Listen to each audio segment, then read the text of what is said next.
Well, welcome. It's quite a turnout, and it's good to see you all here. So we're going to start. August 25th marks the centennial of the National Park Service, but the initial seed for the service was planted in California long before it was formally created in 1916. There are countless stories that can be told regarding the formation of the National Park Service, but since this is a book club, my focus will be primarily on Yosemite, where the idea first took hold, and on the books and publications that helped the idea to develop and grow. In the mid-1800s, as the United States pushed its borders westward, much of the new territory it encountered was unexplored, and most Americans had no idea of the natural wonders that it contained. News of each new wonder spread first by word of mouth, and then by accounts published in newspapers and magazines. Books followed as detailed information was accumulated, and finally photographs, as adventuresome photographers made the arduous trips to the remote regions to produce them.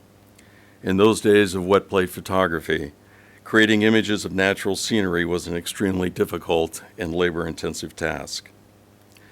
A brief timeline will help define the progress of public awareness with regards to Yosemite and the big trees. In 1851, members of the Mariposa Battalion first entered the Yosemite Valley while pursuing Indian marauders. In 1852, news of the Mariposa Grove of big trees is circulated, and news of the Calaveras Grove of big trees followed shortly thereafter. In 1853, the first big tree, the Discovery Tree, is cut down and its bark is stripped for an exhibit in New York. The stump is eventually turned into a dance pavilion and the trunk into a bowling alley. In 1854, the second tree, the mother of the forest, is sacrificed when its bark is stripped off to a height of 116 feet for an exhibit at the Crystal Palace near London. And this image by Edward Vischer shows actually the two trees in the center are the same. One is right after they stripped off the bark, and you can see the scaffolding, I think, and it lasted for a while, but having the bark removed basically killed it in 1861. You can see that it's the dead giant. Down in the foreground, you can see the stump that was turned into a dance pavilion along with the trunk. In 1855, James Hutchings visits Yosemite Valley with an artist, Thomas Ayres, who makes the first sketches of the valley.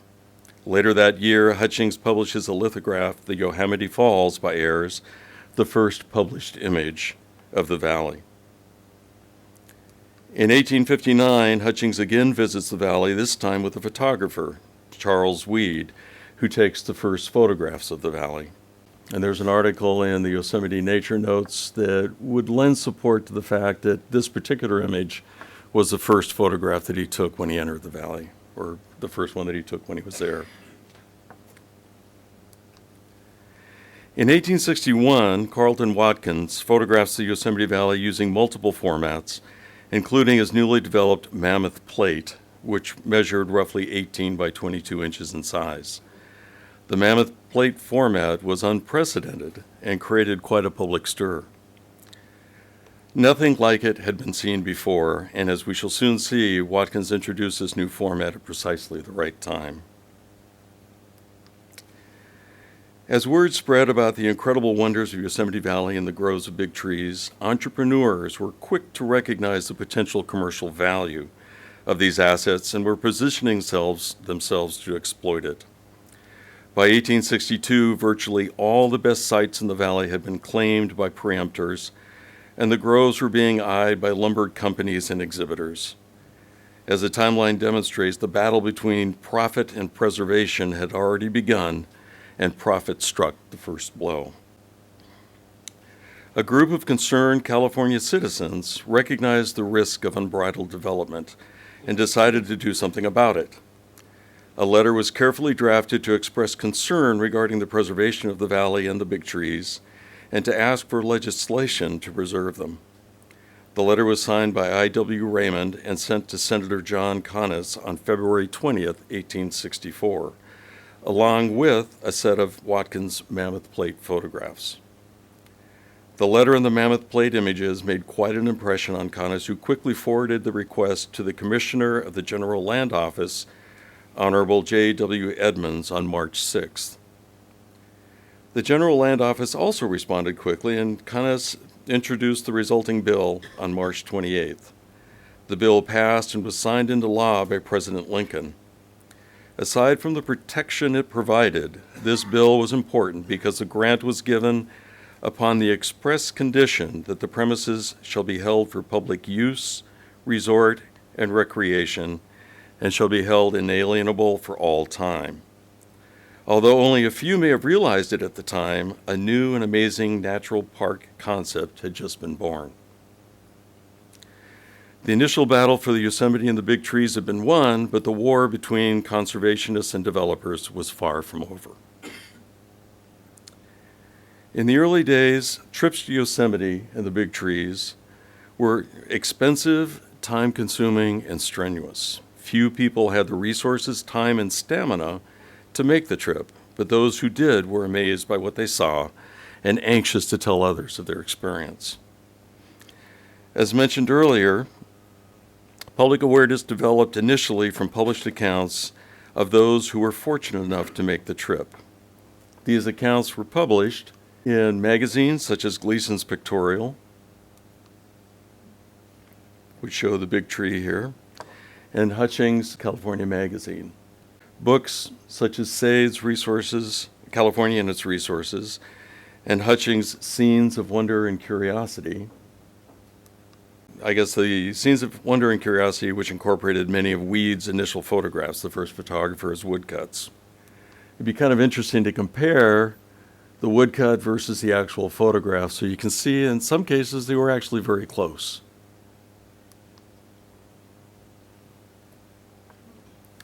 There were other publications as well, such as Vischer's Mammoth Tree Grove, Views of California. And I think that these, when he did the lithographs before he converted to photography, these are some of his most beautiful published works, in my opinion. In 1869, the Transcontinental Railroad was completed, making travel to California much easier. Tourism increased, and so did published accounts of the areas visited. Some of the more interesting include A Familiar Letter, done in 1871, which is a letter from a daughter to her mother describing a trip to the big trees in Yosemite. That stump comes in a lot. You have E.S. Dennison's Yosemite Views, done in 1881, which includes 50 full-plate lithograph illustrations of Yosemite and the big trees from photographs by George Fisk and Carlton Watkins. And also Calaveras County Illustrated and Described, done in 1885 by Wallace W. Elliott, providing a detailed history and description of the Calaveras Grove and surrounding areas.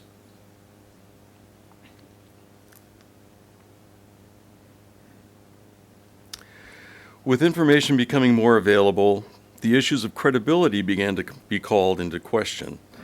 Authors can exaggerate and artists can take liberties with their subjects. Could the published accounts and images be trusted? To win public support, the issue of credibility needed to be addressed. So if you look at these, this is one letter sheet, and if you look in particular at the people at the base, it gives you a sense of the scale. Here's the same image, different scale, and when you compare them together, you can see that the tree can become bigger or smaller based on the reference points that you have in there. So this became an issue. Beginning in the late 1860s, photographically illustrated books began to appear to put these fears to rest. John S. Hittell's Yosemite, Its Wonders and Its Beauties, published in 1868, is the first published guidebook for Yosemite, and it contains 20 miniature photographs of the valley taken by Edward Muybridge. The book was designed to be portable and affordable for the average tourist. The small size of the photographs was achieved by making copy prints from the original 8 by 10 inch Muybridge photographs. As a result of this copying process, the quality of the images contained in the book is poor. Due to the scarcity of Hittell's books in the modern marketplace, it would appear that it did not sell well, and that the public preferred one of Josiah Whitney's guidebooks over the one produced by Hittell. Josiah D. Whitney's The Yosemite Book has a stated publication date of 1868, but archive correspondence indicated that it was not released until 1869, making it the second guidebook for Yosemite. The book is a large, sumptuous production with 28 full-page photographs, mostly by Carleton Watkins. Due to its high cost of production, the first edition was limited to only 250 copies. I suspect that Whitney intended this volume for key government officials and influential citizens to further his own career ambitions. The first edition was followed by numerous others in smaller formats without the original photographs and at a much reduced cost.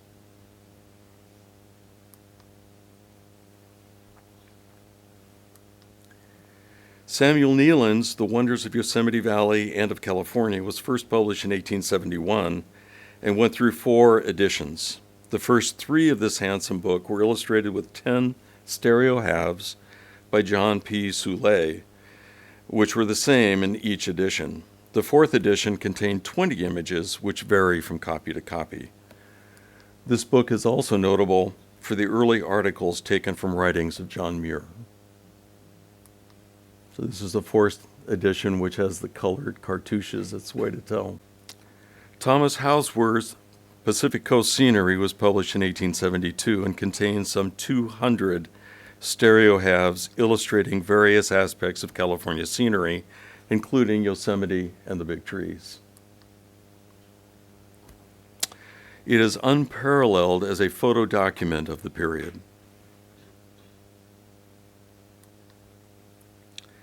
Joseph Lacan's A Journal of Ramblings Through the High Sierras of California was published in 1875 and contains 9 stereo halves by John Riley. The book is a wonderful tale of an excursion in the High Sierra interspersed with a few lessons on geography of the region. William Bentley's Handbook of the Pacific Coast was published in 1884 and contains 31 full-page boudoir images by Carleton Watkins. This book was also published in an edition without the photographs, and photo historian Peter Palmquist estimated that perhaps 6 or 7 copies of this deluxe edition were produced. George Fisk's Photographs of Yosemite and Big Trees was published around 1884. The album has a photographically illustrated title page, a printed list of photographs available for sale, and 50 sample images from Fisk's inventory mounted to a page. I believe that this was a sample book distributed by Fisk to local hotels to encourage tourists to purchase his photographs individually or in specially tailored albums. Those who lived near the natural wonders of California grew to love the beauty of these areas and developed a desire to protect them and pass their beauty along for future generations to enjoy. Of this breed of conservationists, none is better known than John Muir. Muir understood that despite legislation, parks were still vulnerable to the exploitation and development. Witness Martin Vivian's Big Tree exhibition. In essence, Vivian cut down a protected tree for his exhibit and treated the resulting fine simply as a cost of doing business. Muir also understood the power of public opinion to keep special interest groups and the government in line. To this end, Muir began publishing articles and books to educate the public and gain support for his conservationist programs. Muir's writings began by describing the beauty that he found in every facet of the natural landscape. Gradually, his writings moved beyond simply describing the beauty that he saw and took on a more environmentalist tone. In his article on the post-glacial history of the Sequoia gigantea, he states, "It appears, therefore, that notwithstanding our forest king might live on gloriously in nature's keeping, it is rapidly vanishing before the fire and steel of man.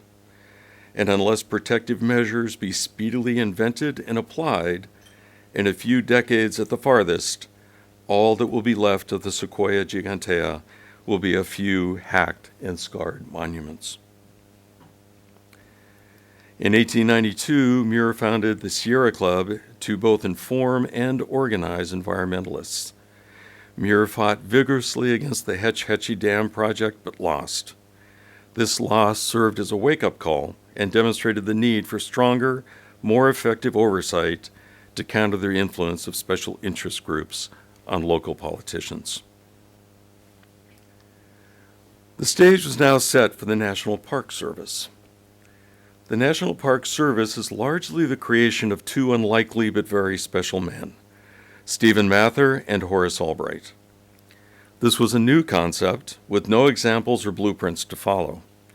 The National Park Service had to be designed from scratch, and to make matters worse, there was precious little money provided to get the job done. Horace Albright was the first of the two to arrive in Washington, and so I'll begin with him. He was born and raised in California, attended the University of California at Berkeley, and originally intended to obtain a law degree and practice in California. His economics professor was impressed by Albright's abilities, and when he was offered a position in Washington by the Secretary of the Interior, he asked Albright to come with him. Convinced that it would be good experience for his future law career, Albright accepted, but only for 1 year. Albright proved to be a quick learner and took full advantage of the opportunity. He figured out how to navigate government bureaucracy and get things done. He also developed many influential friendships along the way. Stephen Mather also graduated from the University of California at Berkeley, although several years before Albright. A self-made millionaire at the age of 47, Mather was retired and looking for new challenges in life.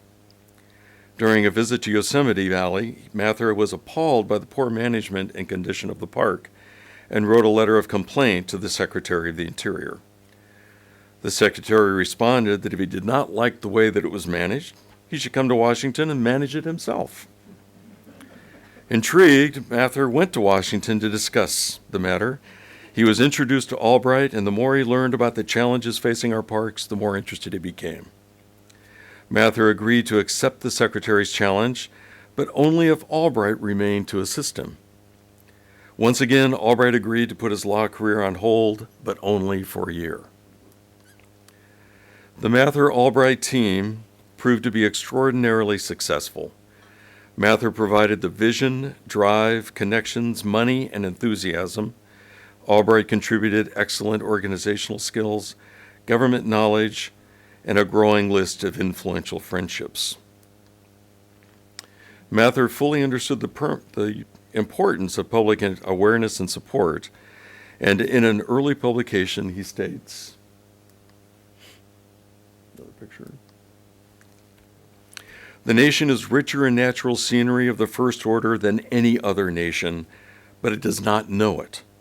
It possesses an empire of grandeur and beauty, which it scarcely has heard of.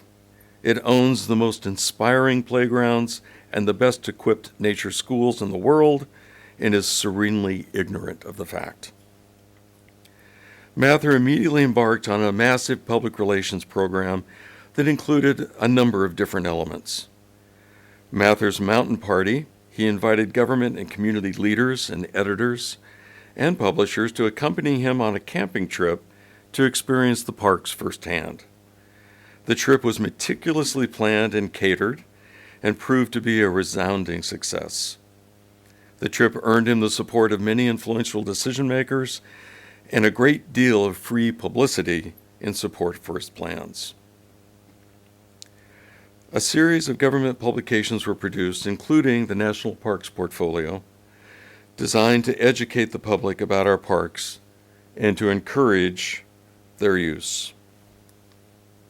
So it was a portfolio that included an introduction, a list,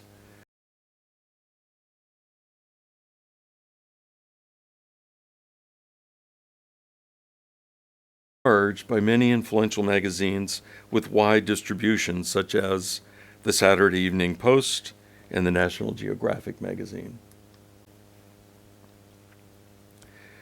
Numerous books were written in support of the parks and environmentalism in general, such as The Book of the National Parks by Robert Sterling Yard and O Ranger by Horace Albright and Frank Taylor.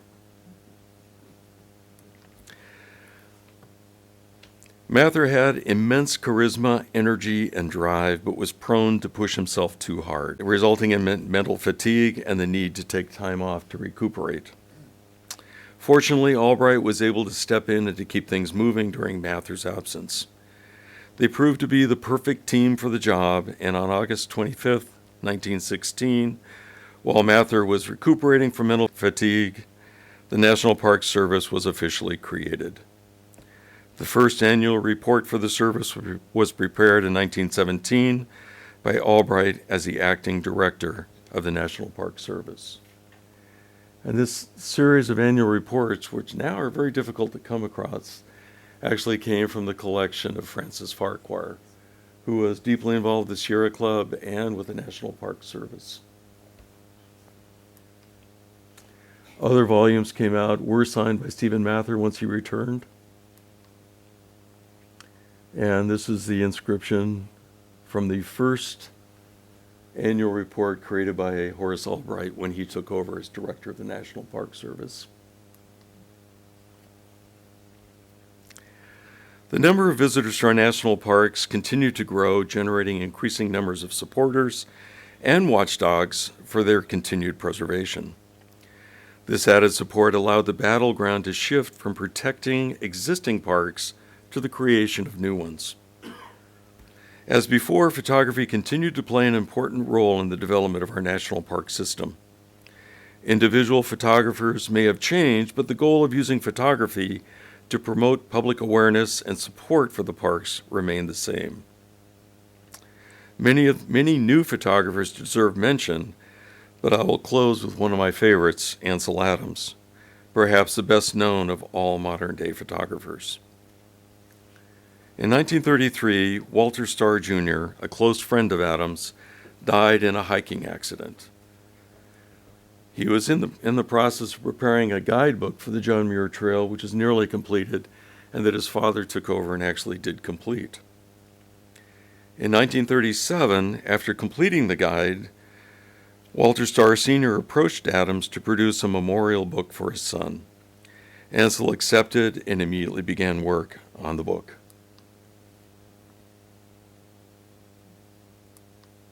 This is the guidebook that Walter Starr Sr. completed. Sierra Nevada, the John Muir Trail was finished in 1938 and contains 50 interpretive images of the trail with minimal text. The halftone images were tipped in, one to a page, and were produced with such care and quality that they were often mistaken for actual photographs. The book received numerous accolades from critics, including the famous Alfred Stieglitz. A copy of the book was sent to the Secretary of the Interior, Harold Ickes, who was so impressed that he loaned his copy to Franklin Delano Roosevelt. The book had such a positive impact on the president that he decided to keep it, much to the disappointment of Ickes. Shortly thereafter, the president signed legislation creating the Kings Canyon National Park. From the very beginning, public support has provided the foundation upon which our National Park Service has been built. Photography has and continues to play an important role in developing and maintaining that public support.